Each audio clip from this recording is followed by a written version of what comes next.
leidsime, et tegelikult lihtsam ilmselt Kiili vallale, Kiili valla elanikel oleks see, kui Kiili vald liituks Tallinna linnaga ja siinkohal kutsuski üles, et me võiks Kiili vallaga alustada konsultatsioone Tallinna linnaga liitumise üle, nii et kindlasti Tallinna linn oleks rõõmus, kui Tallinna linnas oleks 8 linnaosa asemel 9 linnaosa.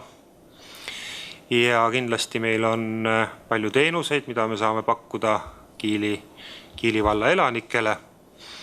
Nii et olgu see siis siin maha öeldud, et meie oleme valmis omalt poolt Kiili vallaga konsultatsioone alustama ja kindlasti oleme valmis ära kuulama Kiili valla ettepanekud meile.